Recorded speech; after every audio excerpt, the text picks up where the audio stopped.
সুপ্রিয় দর্শক মণ্ডলী, স্বাগত জানাচ্ছি আজকের সংবাদপত্রে। দর্শক মণ্ডলী, আমাদের সঙ্গে রয়েছেন সিনিয়র সাংবাদিক হাসান মামুন। স্বাগত মামুন আপনাকে। ধন্যবাদ মতি ভাই। বাংলাদেশ প্রতিদিন, হাসিনাকে দিয়ে বিচার শুরু, এগোচ্ছে ভোট প্রস্তুতি ও সংলাপ, সন্ত্রাসীদের রক্ষক যখন স্বরাষ্ট্রমন্ত্রী। মানবজমিন, রাজসাক্ষী মামুন, মার্কিন শুল্ক আলোচনা চলছে, অগ্রগতি নেই এখনো।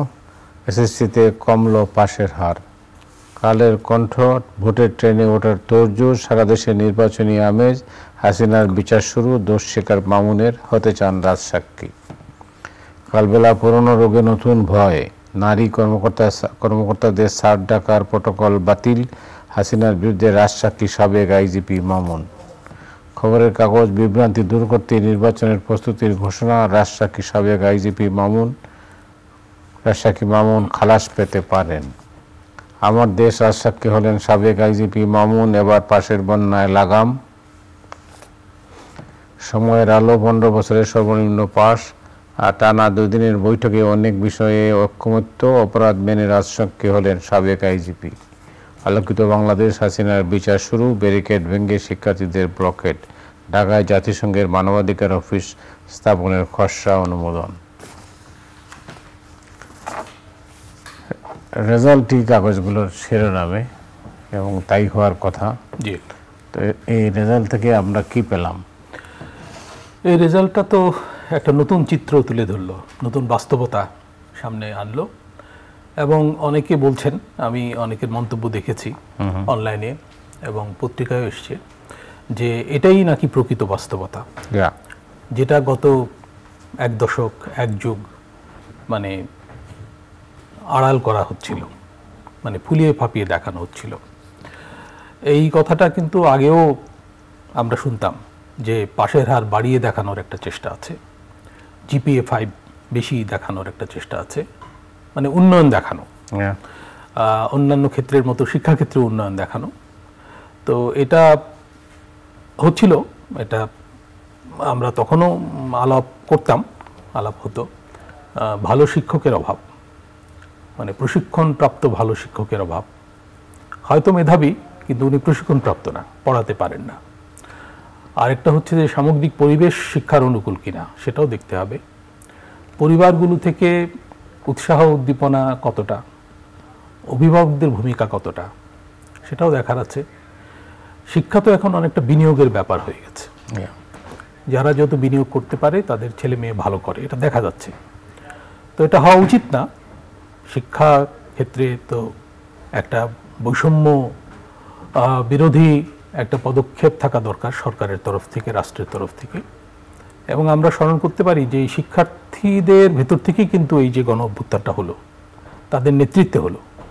এবং সেখানে অবশ্য চাকরির কোটা নিয়ে আন্দোলন শুরু হয়েছিল, কিন্তু এই যে অবস্থা যে 15% ছেলেমেয়ে পরীক্ষায় মানে উত্তীর্ণ হতে পারলো না, এটাও তো একটা বৈষম্যমূলক পরিস্থিতিরই কিন্তু প্রকাশ। তো এই ব্যাপারে সরকারকে অবশ্যই গুরুত্ব দিতে হবে। এখন কিন্তু এইচএসসি পরীক্ষা চলছে এবং বন্যার কারণে বোধহয় কুমিল্লা বোর্ডের পরীক্ষা আজকে স্থগিত ছিল। তো আমরা দেখেছি সরকার আসার পরে সম্ভবত এইচএসসি পরীক্ষা অটো পাস, কিছু পরীক্ষা হয়েছিল, কিছু পরীক্ষা হয়নি, সেগুলো জোরাজোরি করে ছাত্রদের একাংশ দাবি আদায় করতে গেল সচিবালয়ে, এবং সেই থেকে কিন্তু এক ধরনের অরাজকতাও শুরু হলো শিক্ষাক্ষেত্রে এবং অন্যান্য ক্ষেত্রে ওটা ছড়ালো। তো সরকার ওটা নিয়ন্ত্রণ করতে পারেনি। কিন্তু আমি বলবো যে মানে মেট্রিক পরীক্ষাটা ভালোভাবে নিতে পেরেছে এবং ফল বোধহয় নির্ধারিত সময়ের মধ্যে দ্রুত প্রকাশ করতে পেরেছে, এটাও লক্ষণীয়। এখন এই ফলটা যদি সত্যিকার অবস্থার প্রতিফলন হয়, সেটা মেনেই আমাদের শিক্ষা পরিস্থিতির উন্নয়নে কাজ করতে হবে। আর হলো যে শিক্ষাক্ষেত্রে কিন্তু একটা অরাজক পরিস্থিতিরও সৃষ্টি হয়েছে এবং এখানে গণ অভ্যুত্থানেরও একটা দায় আছে এবং এটা হয়েই থাকে, এটা মানে অস্বাভাবিক কিছু না। তো এবং উচ্চশিক্ষা পর্যন্ত বিস্তৃত এটা। তো এদিকে নজর দেওয়া দরকার। আর এখানে একটু উল্লেখ করতে চাই, অনেক ক্ষেত্রে কিন্তু কমিশন গঠিত হয়েছে, শিক্ষা কমিশন কিন্তু হয়নি। এটা অনেকেরই প্রশ্ন এবং অনেকেরই আক্ষেপের বিষয়। এবং মানে যেসব অন্যান্য কমিশন হয়েছে সেগুলোরও রিপোর্টের এবং সুপারিশের বাস্তবায়ন কতটা হচ্ছে সেটাও প্রশ্নবিদ্ধ এবং প্রশ্ন আছে। আমরা তো জানি যে কয়েকটা কমিশনের বাছাইকৃত সুপারিশ নিয়ে সংলাপ চলছে, তার মধ্যে শিক্ষা, স্বাস্থ্য এইসব বিষয় কিন্তু নাই। আপনি মতি ভাই খেয়াল করবেন যে মাঝে একটা জরিপ হয়েছে, সানেম এবং অ্যাকশন এইড একটা জরিপ করেছে 6টা বিভাগীয় শহরের 2000 মানে তরুণদের মধ্যে 15 থেকে 35 বছর বয়সী, মানে নতুন ভোটার বলা যেতে পারে। তো এবং এরা তো এদের মধ্যে মানে শিক্ষিত ছেলে মেয়ে থাকাই স্বাভাবিক বেশি। তো তারাও কিন্তু শিক্ষা মানে আধুনিক শিক্ষা তারা চেয়েছে এবং শিক্ষায় বৈষম্য দূর করার উপর জোর দিয়েছে। শিক্ষা, স্বাস্থ্য খাত এই দুইটা হচ্ছে তাদের আগ্রহের জায়গা। অন্যান্য বিষয়ে তারা আগ্রহ প্রকাশ করেছে, কিন্তু তারা চেয়েছে যে এই দুই ক্ষেত্রে যেন বেশি করে নজর দেওয়া হয়। তা আমরা শিক্ষার তো পরিস্থিতি একটা দেখলাম। সেজন্য আমার মনে হয় যে এই ফলাফল ধরে কিছু কাজ করা উচিত অন্তর্বর্তী সরকারের, শুরু করে যেতে পারে এবং পরবর্তী সরকার যেন এটা ফলো করে। অনেক ধন্যবাদ।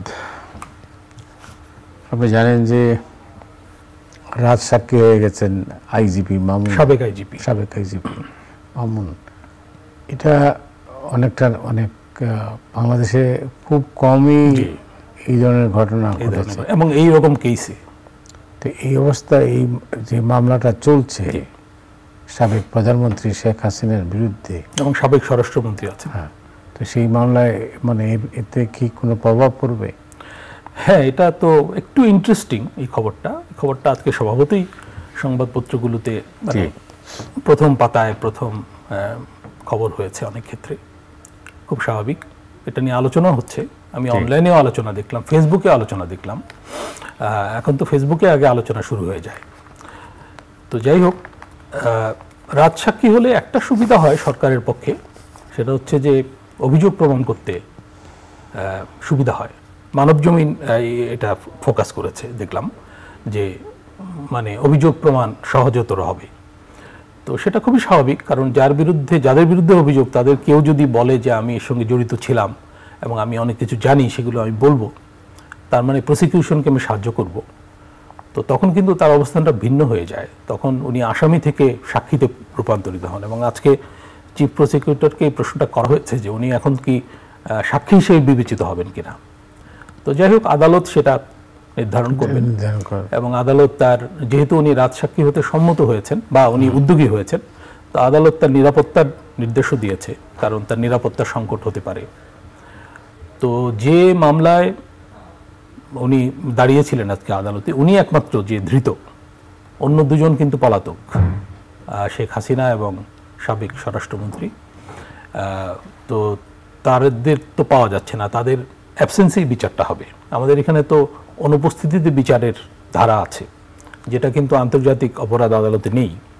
আজকে অ্যামনেস্টি ইন্টারন্যাশনালের একটা খবর আছে, তারাও কিন্তু এই যে জুলাই গণ অভ্যুত্থান দমনে যে মানে মানবতা বিরোধী অপরাধ হয়েছে, বল প্রয়োগ করা হয়েছে, জি, অতিরিক্ত বল প্রয়োগ তারা বলছে তাদের ভাষায়। তো এটা জাতিসংঘ বলেছিল মানে বিধি বহির্ভূত এবং অতিরিক্ত বল প্রয়োগ হয়েছে। মাঝে তো আমরা দেখলাম যে বিবিসি একটা ওই যে শেখ হাসিনার যে অডিও যেটা প্রসিকিউশনও বলেছিল যে এটা শেখ হাসিনারই, বিবিসিও এটা তারা নিজেদের মতো করে পরীক্ষা নিরীক্ষা করে বলেছে যে এটা শেখ হাসিনারই। এবং এটা তার পুত্র জয়ও কিন্তু একটা ফেসবুক স্ট্যাটাসে উনি স্বীকার করেছেন এটা তার মায়েরই কণ্ঠস্বর, কিন্তু উনি বলছেন যে এটা অন্য সময়ের, অন্য ঘটনার। যাই হোক, তো এগুলো তো আদালতে পরিষ্কার হবে, আদালতে সাক্ষ্য প্রমাণের ভিত্তিতে এটা মানে স্পষ্ট হবে। তো আমরা তো অপেক্ষা করে আছি যে এইসব ভয়ানক জঘন্য হত্যাকাণ্ডের জন্য দায়ী যারা, শেখ হাসিনা হোক আর যেই হোক, তাদের বিচার হবে। তো অ্যামনেস্টি বলছে যে আন্তর্জাতিক অপরাধ আদালতে হতে পারে। তো সেক্ষেত্রে সমস্যা হচ্ছে যে ওখানে তো মৃত্যুদণ্ডের বিধান নেই এবং তারা কিন্তু মৃত্যুদণ্ডের বিরুদ্ধে, অ্যামনেস্টি, জাতিসংঘও সম্ভবত মৃত্যুদণ্ডের বিরুদ্ধে। জাতিসংঘ আবার আরেকটা শর্তও দিয়েছে যে কোনো রাজনৈতিক দলকে নিষিদ্ধ করা না যাবে না, যেটা আগামী নির্বাচনের সঙ্গে সম্পর্কিত। এ নিয়ে আমাদের দেশে একটা বিভক্ত জনমত আছে।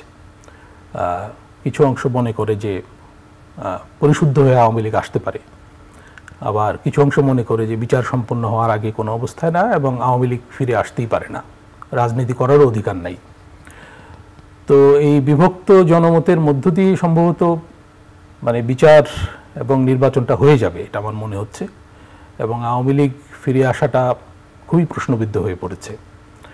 আর বিচারে কি হবে না হবে সেটা তো দেখতে হবে, এবং এই জন্য সময় দিতে হবে। দ্রুত এটা নির্বাচনের আগেই সব বিচার আচার সম্পূর্ণ হয়ে যাবে এতটা আশা করা বোধহয় যাচ্ছে না। অনেক ধন্যবাদ আপনাকে। আপনি জানেন যে মার্কিন শুল্ক আরোপ নিয়ে বিশ্বব্যাপী এটা তোলপাড় চলছে পৃথিবীর বিভিন্ন দেশে, বাংলাদেশও এর মধ্যে বাইরে নেই, যে বাংলাদেশে এটা শুল্ক নিয়ে আলোচনা চলছে, দ্বিতীয় দিনের মতো আলোচনা চলছে, কিন্তু এখন পর্যন্ত কোনো কিছু অগ্রগতি নেই। আপনি কীভাবে দেখছেন? মতি ভাই, এটা খুবই দুশ্চিন্তার বিষয়। মার্কিন যুক্তরাষ্ট্র আমাদের তৈরি পোশাকের প্রধান বাজার। 18 থেকে 20% তৈরি পোশাক আমরা যুক্তরাষ্ট্রে রপ্তানি করি, একক দেশ হিসেবে মার্কিন যুক্তরাষ্ট্র। আর যদি ইউনিট ধরি তাহলে ইউতে তো অনেকগুলো দেশ। যাই হোক, তো যুক্তরাষ্ট্রে আমাদের মানে রপ্তানির প্রবৃদ্ধি খুব ভালো ছিল না, কিন্তু স্টেবল রপ্তানি ছিল। তো এটা যে মাত্রার শুল্ক আমাদের ওপর আরোপ করা হয়েছে, প্রথমে ছিল 37%, মানে আগেও আমরা দিতাম খাত ভিত্তিতে কর পর্তা হিসাব করলে 15 থেকে 16%। এর সঙ্গে 37 যুক্ত হয়েছিল, সেটা নিয়ে উৎকণ্ঠা তৈরি হয়েছিল। 3 মাস সময় পাওয়া গিয়েছিল, 3 মাসেও কিন্তু আমাদের 10% করে বাড়তি শুল্ক দিতে হয়েছে। তো এখন দেখা যাচ্ছে যে 3 মাসে আমরা মানে আলাপ আলোচনা করে তেমন কিছু অর্জন করতে পারিনি, কারণ মাত্র 2% শুল্ক কমেছে। অন্যদিকে আমাদের প্রতিযোগী একই বাজারে, মার্কিন যুক্তরাষ্ট্রের বাজারে, শুধু না ইউরোপীয় ইউনিয়নের বাজারেও, ভিয়েতনাম, সে কিন্তু তার শুল্ক অনেক কমিয়ে এনেছে, মানে অর্ধেকেরও বেশি কমিয়ে এনেছে, 20%। তো একই বাজারে যদি এই অবস্থা হয় তাহলে তো আমরা প্রতিযোগিতা মার খাওয়ার চান্স আছে। আমাদের দেশে অভ্যন্তরীণভাবে যে পরিস্থিতি খুব ভালো, আমাদের শুধু শ্রম খরচ কম, কিন্তু অন্যান্য খরচ কম না। আমরা যে অন্যান্য খরচ খুব কমিয়ে প্রতিযোগিতা এগিয়ে যেতে পারবো, ওটা একটা পদ্ধতি, যে বেশি শুল্কেও আমরা এগিয়ে যেতে পারবো, কারণ আমরা বন্দরে খরচ কম, আমাদের প্রতিষ্ঠানগুলোর খরচ কম, আমাদের ট্রান্সপোর্টেশন খরচ কম। যদি এরকম হয়, বা যুক্তরাষ্ট্রের সঙ্গে আমাদের দূরত্ব কম, মানে ফ্রেট কস্ট কম, সেটা কিন্তু ভিয়েতনামের বরং সুবিধা বেশি। তো সব দিক থেকে আমরা ঝামেলা আছি। তো এই অবস্থায়, এবং এখানে কিন্তু শ্রম খরচও বাড়ছে, মানে এই সাম্প্রতিককালে কিছুটা কিন্তু মজুরি বৃদ্ধি হয়েছে গার্মেন্টস খাতে। তো এই অবস্থায় আমরা যদি আলোচনায় অগ্রগতি আনতে না পারি, তাহলে মানে যুক্তরাষ্ট্রের বাজারে আমরা পিছিয়ে পড়ব, এবং যুক্তরাষ্ট্রের বাজারে কিন্তু তৈরি পোশাকের দাম বাড়বে, কারণ সবার উপরেই তো কিছু না কিছু শুল্ক আরোপিত হয়েছে। তো প্রতিযোগী যারাই আছে, যারাই রপ্তানি করুক, তাদের প্রোডাক্টের দাম বাড়বে। দাম বাড়লে মার্কেট ছোট হয়ে যাওয়ার চান্স আছে। মার্কেট ছোট হয়ে গেলে, বিশেষ করে আমরা যে ধরনের পোশাক রপ্তানি করি, মানে লো এন্ডের পোশাক, তো সেগুলো একটু প্রাইস সেন্সিটিভ, মানে প্রাইস বাড়লে এগুলো ডিমান্ড কমে যায়। তো এরকম যদি হয়, তাহলে ওই মার্কেটটা আরও ছোট হয়ে যাবে, এবং তখন আমাদের অন্য মার্কেট খুঁজতে হবে। ইউরোপের মার্কেটেও প্রতিযোগিতার মুখে পড়ব। আর আমরা যেসব নতুন বাজারে রপ্তানি করছি, যেমন জাপান, ভারত, এমনকি মানে আছে এরকম কিছু দেশ আছে, চায়নাও আছে। তো সেই সব বাজারে আমরা কিন্তু আমাদের গ্রোথ ভালো, কিন্তু টোটাল এক্সপোর্ট কম, এবং সেখানে এক্সপোর্ট যে আমরা খুব দ্রুত বাড়াতে পারবো এইরকম না। তবে অনেকে বলছে যে আমরা যে ধরনের পোশাক বানাই, রপ্তানি করি, সেগুলো প্রতিযোগী দেশ দ্রুত ওগুলো করতে পারবে না। কিন্তু দ্রুত করতে না পারলেও, মানে আজকের দুনিয়ায় কিন্তু উদ্যোগী হলে, সরকার বিশেষ করে উদ্যোগী হলে, যেমন ভারত বেশ উদ্যোগী শোনা যাচ্ছে, ভারতও কিন্তু শুল্ক আলোচনায় অনেক এগিয়ে গেছে শোনা যাচ্ছে, শ্রীলঙ্কা এগিয়ে গেছে। আমরা কি করলাম? 3 মাস তো সময়, আমরা 3 মাস সময় বোধহয় নষ্ট করেছি। মনে হচ্ছে, মানে ঘটনা দৃষ্টি মনে হচ্ছে। কি কারণে নষ্ট করলাম সেটা কেন, এটা তো একটু দেখার বিষয়। এটা মানে অন্তর্বর্তী সরকার সম্ভবত এদিকে নজর দেয়নি। আজকে আমি দেখলাম যে বিএনপির নেতা ফখরুল ইসলাম আলমগীর সাহেব সাংবাদিকদের একটা সভায় উনি এই প্রথমবারের মতো উনি এটা নিয়ে বলেছেন। আমার কাছে এটাও বোধগম্য না যে রাজনৈতিক দলগুলো, বিশেষ করে বড় রাজনৈতিক দল যাদের ক্ষমতায় যাওয়ার চান্স বেশি, ক্ষমতা মানে নির্বাচন হলে, তারাও ওই ব্যাপার নির্লিপ্ত থাকলো, সরকারও তাদের সঙ্গে যোগাযোগ করলো না। এমনকি বিজনেস ম্যানদের সঙ্গেও কিন্তু যোগাযোগ গড়ে ওঠে। এটা নিয়ে তো একটা রাউন্ড টেবিল হইতে পারতো। জি, এবং যে আলোচনা হচ্ছে সেখানে কিন্তু সংশ্লিষ্ট খাতের প্রতিনিধির অনুপস্থিতি আমরা লক্ষ্য করছি, এবং এটা ওই খাত থেকেও প্রশ্ন তোলা হয়েছে। ওই খাত এক ধরনের আশা করেছিল হয়তো যে সরকার উদ্যোগী হয়ে, বিশেষ করে ডক্টর ইউনূসের উপর একটা বোধহয় অতিরিক্ত আশাবাদ ছিল যে উনি পারবেন। এবং আপনার মনে আছে হয়তো যে যখন এই যে 37% শুল্ক বাড়তি আরোপ করা হলো, তখন এরকম আমরা হাইপ তুললাম যে ইউনূস সাহেবের উদ্যোগেই এটা 3 মাসের জন্য স্থগিত হয়েছে। এটা অনেকে বলেছেও, এটা কিন্তু সত্য না, এটা মোটেও সত্য না। তবে এখনো কিছুটা সময় আছে, কারণ এই যে বাড়তি শুল্ক এটা আরোপিত হবে মানে অগাস্ট থেকে। তো অগাস্টে তো আমরা মানে গণ অভ্যুত্থানের প্রথম বার্ষিকী পালন করব, এবং সেই সময় আবার যদি এই শুল্ক বহাল থাকে, এটা আমাদের জন্য একটা দুর্ভাগ্যজনক খবর হবে। বিশেষ করে এই খাতটা যদি সংকুচিত হয়, এর সঙ্গে কিন্তু সংশ্লিষ্ট বিভিন্ন খাত, যেমন ব্যাংক খাত, বিমা খাত, পরিবহন খাত, আর সর্বশেষ হচ্ছে যে এই যে কর্মসংস্থান, এমনি কর্মসংস্থান পরিস্থিতি খারাপ। গণ অভ্যুত্থানের পর কিন্তু এই পরিস্থিতির উন্নতি হয়নি, বরং অবনতি হয়েছে। নতুন বিনিয়োগ হয়নি, এবং গার্মেন্টস ক্ষেত্রে কিন্তু নতুন বিনিয়োগ হয়নি। আর গার্মেন্টস সহ, বস্ত্র সহ পুরো শিল্প খাতে গ্যাস সংকট তীব্রভাবে আছে। এর মধ্যে গ্যাসের দাম বাড়ানো হয়েছে, আর জ্বালানির দাম যদিও স্থিতিশীল আছে কিন্তু কমছে না খুব একটা। মাঝে এই ইরান এবং ইসরায়েল নিয়ে একটা অস্থিরতা তৈরি হলো, তখন আশঙ্কা ছিল যেটার দাম বাড়বে, তো সেটা হয়নি, সেটা কেটেছে। কিন্তু এই পরিস্থিতি আবার তৈরি হতে পারে। আরেকটা জিনিস হচ্ছে যে এই যে শুল্ক আলোচনায় বলা হচ্ছে যে এই আলোচনায় আমেরিকা নানাবিধ শর্ত জুড়ে দিচ্ছে, শুধু শুল্ক না। মানে আমরা WTO-তে যেসব নীতিমালা অনুযায়ী চলি, যে এক দেশের ক্ষেত্রে শুল্ক কমালে সব দেশের ক্ষেত্রেই কমাই, নাহলে এটা নিয়ে আবার প্রশ্ন ওঠে। কিন্তু আমেরিকা এইসব নীতিমালা মানছে না, এবং এখানে সে রাজনৈতিক এবং ভূ রাজনৈতিক নানান বিবেচনা হাজির করছে। তারপর এইসব শর্ত আরোপ করছে যে তারা যদি কোনো দেশের উপর নিষেধাজ্ঞা আরোপ করে, বাংলাদেশকেও সেটা ফলো করতে হবে। আপনার মতি ভাই নিশ্চয়ই মনে আছে যে ৭৪-এ যে দুর্ভিক্ষ হয়েছিল, তখন কিন্তু ওই যে কিউবাতে চটের বস্তা রপ্তানি নিয়ে সংকট দেখা দিল, এবং মনে করা হয় যে ওইটা ঘিরে খাদ্য সাহায্য আমেরিকা বন্ধ করে দিল, জাহাজ ফিরিয়ে দিল। আমরা কি নিকট অতীতে কিছু করেছি? না, সেই রকম কিছু হয়নি। আচ্ছা, কিন্তু এই যে রূপপুর পারমাণবিক বিদ্যুৎ কেন্দ্রের যে পেমেন্ট নিয়ে কিন্তু ঝামেলাটা হয়েছিল, এবং এই যে ওই জাহাজের উপর নিষেধাজ্ঞা ছিল, যে জন্য সেই জাহাজ ভিড়তে পারেনি, ফেরত গেছে ইত্যাদি। তো যাই হোক, এখন আমরা তো একটা বন্যা পরিস্থিতির মধ্যে আছি। ফেনী এলাকায় পরিস্থিতি যথেষ্টই খারাপ, এবং 31টা জেলায় বোধহয় বন্যা। তো এতে ফসলাদির ক্ষতি হচ্ছে, বিশেষ করে আউশ এবং আমনের বীজতলা ক্ষতিগ্রস্ত হচ্ছে, এরকম খবর আছে। তো আমরা তো চালের দাম বৃদ্ধির একটা পরিস্থিতির মধ্যেও আছি। এর মধ্যে একটা ভালো খবর ছিল যে মূল্যস্ফীতি কমে এসছে 9-এর নিচে, অনেক দিন পর, 35 মাস পর। তো এখন চালের দাম যদি আবার বাড়তে থাকে, শাকসবজির দাম বাড়তে থাকে, আমরা দেখতে পাচ্ছি যে ভারত থেকে আমদানি হচ্ছে কাঁচামরিচের দামের মধ্যে বাজারে বেড়ে গেছে, বৃষ্টি বন্যায় বাড়ে। তো এই পরিস্থিতির মধ্যে যদি আবার গার্মেন্টস খাতে এই খবর আসে এবং বেকারত্ব বাড়ে, সামাজিক সংকট কিন্তু দেখা দেবে। আর আমাদের রপ্তানি যদি ক্ষতিগ্রস্ত হয়, আমাদের কিন্তু ডলার যে ইনফ্লো যেটাকে আমরা বলি, যে কারণে রিজার্ভ সমৃদ্ধ হয়, এটা শুধু কিন্তু আমরা রেমিটেন্সের উপর নির্ভর করে এটা বাড়াতে পারবো না। আমাদের মানে রপ্তানি পরিস্থিতিও ভালো রাখতে হবে।